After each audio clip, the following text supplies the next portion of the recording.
आप देख रहे हैं आखिरी चीख शिवा के साथ। तो चलिए बढ़ते हैं आज की कहानी की ओर। दोस्तों, एक ऑटो जंगल के बीचों बीच रास्ते से जा रहा था और उस पर एक लड़की बैठी हुई थी। वह बोलती है, भैया जल्दी चलिए ना, संत नगर जाना है। ऑटो वाले ने संत नगर का नाम सुनते ही घबरा कर ऑटो को सड़क के बीचों बीच रोक दिया। लड़की बोलती, भैया संत नगर जाना है, यहाँ नहीं। ऑटो क्यों रोक दिया आपने? ऑटो वाला बोलता है, रात के समय मैं संत नगर नहीं जाता हूँ, और एक बार ऑटो बंद हो गया तो फिर स्टार्ट नहीं होता। इतना कहकर वह उस लड़की को सुनसान रास्ते में उतार कर चला जाता है। वह लड़की अब अकेली जंगल के बीचों बीच खड़ी थी। कुत्तों के रोने की आवाज़ें और जानवरों की आवाज़ें लगातार सुनाई पड़ रही थी कि तभी अचानक से एक और ऑटो वाला आता हुआ दिखाई पड़ता है। वह लड़की ऑटो वाले को हाथ देती है, लेकिन वह ऑटो वाला ऑटो को मोड़कर वापस चला जाता है। अब लड़की उसी जगह पर खड़ी हुई थी कि तभी अचानक से उसे घोड़े के टकटकाने की आवाज़ सुनाई पड़ती है। उस पर एक लड़का बैठा हुआ होता है। वह लड़की के पास आकर बोलता है, डरो मत, तुम्हें कुछ नहीं होगा। इतने में वह लड़की अपने घर में फ़ोन करके बता देती है कि मैं जंगल वाले रास्ते में अकेले खड़ी हूँ। वह लड़का घोड़े से उतरकर आता है और बोलता है, घबराने की कोई ज़रूरत नहीं है, मेरा नाम तामस है। वह बात कर ही रहा होता है कि इतने में उस लड़की के पिताजी आ जाते हैं। उसके पिता बोलते हैं कि बेटा तुम ठीक तो हो ना? लड़की बोलती है, हाँ पिताजी, अगर वो ना होते तो। इतना कहकर वह तामस को अपने पिता को दिखाने के लिए पीछे मुड़ती है तो तामस पीछे था ही नहीं। आखिर वह कौन था? यह कहानी है मध्य प्रदेश के एक छोटे से परिवार की। रिया, जिसे एक गंभीर बीमारी थी, वह अंधेरे से बहुत डरती थी, लेकिन तामस के मिलने के बाद रिया को डर से छुटकारा मिल जाता है। अब रिया और तामस के बीच की नज़दीकियाँ बढ़ने लगती हैं। रिया तामस के बारे में बिना जानकारी के बेइंतहा मोहब्बत करने लग जाती है। वह इस बात से अनजान थी कि यह प्यार इसके लिए एक वरदान था या अभिशाप था। कुछ दिनों बाद रिया का जन्मदिन आता है। सब लोग उस इंसान से मिलना चाहते थे जिसके आते ही रिया के जीवन में इतना बड़ा बदलाव आया था। वह अंधेरे से डरना भूल जाती है, लेकिन सब लोग यह नहीं जानते थे कि यह बदलाव इतना भयानक होगा। रिया को तामस का फ़ोन आता है। तामस घर के बाहर खड़ा था। रिया तामस को लेकर घर के अंदर आती है और सबको तामस से मिलवाती है। सब लोग बर्थडे की पार्टी मनाकर अपने अपने घर में चले जाते हैं। रिया अपने कमरे में सो ही रही थी कि अचानक से रिया की आंखें खुलती हैं तो वह देखती है कि तामस उसके हाथों से खून को चूस रहा होता है। वह चिल्लाती है। तब उसकी मम्मी बोलती है, क्या हुआ बेटा?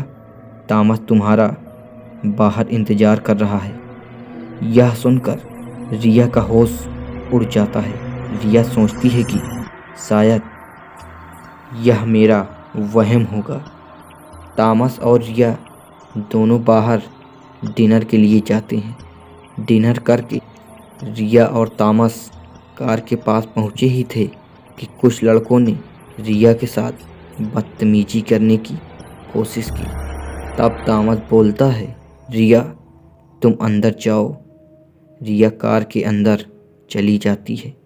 रिया के अंदर जाते ही तामस के मुख से 2 दांत बाहर की ओर निकल आते हैं और वह एक अंपायर बन जाता है और उन लड़कों को पकड़कर एक एक करके उनके शरीर से सारा खून चूस लेता है। रिया और तामस अब घर आ जाते हैं। तभी रिया के गुरुजी घर पर आए हुए होते हैं और वह रिया को देखते ही सारी बात को भांप लेते हैं। रिया के अपने रूम में चले जाने के बाद उसके गुरुजी बताते हैं कि रिया के पास अब सिर्फ 5 दिन बचे हैं, क्योंकि तामस कोई इंसान नहीं बल्कि रक्त पिशाच है। सब लोग तामस की बात कर ही रहे थे कि तामस वहाँ पर आ जाता है और बोलता है, आप सब लोग मुझे देखकर इतना डर क्यों गए हैं? मैं तो रिया को सिर्फ बाहर ले जाने आया हूँ। यदि आप सबकी इजाज़त हो तो। तब रिया की माता बोलती है, हमें पता है तुम कौन हो।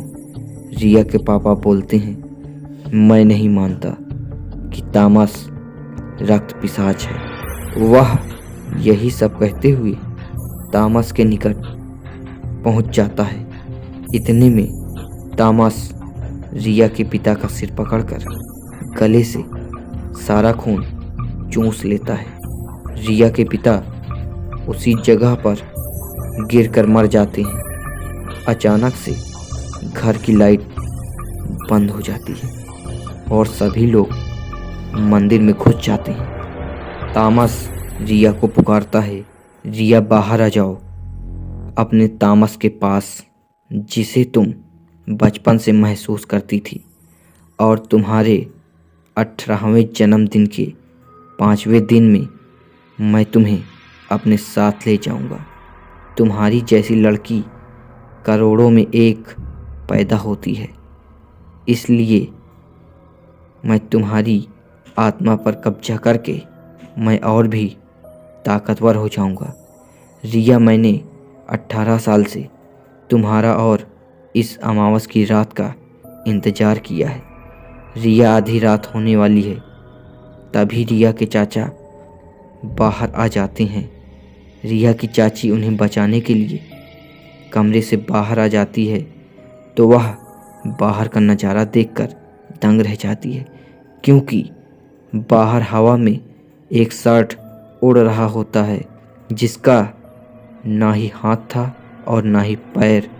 वह पूरी तरह हवा में उड़ रहा था, जिसे देखकर रिया की चाची चिल्लाने लगती है।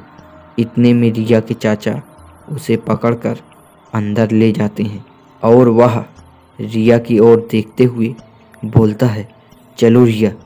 वह जैसे ही रिया के हाथ को अपने हाथों से पकड़ता है, तामस के रूप में आ जाता है। असल में वह रिया के चाचा नहीं बल्कि तामस थे। रिया के चाचा तो बाहर ही थे। वह रिया को बाहर ले जाने लगता है और तामस रिया के गले के पास जाकर खून चूसने वाला होता है कि तामस की चाची ने मंदिर में रखा रुद्राक्ष की माला तामस के गले में फेंक देती है। तामस के गले में रुद्राक्ष की माला पड़ते ही तामस जलकर भस्म हो जाता है। रिया और उसकी चाची बच जाती है, लेकिन रिया के पापा की जान नहीं बच पाती है।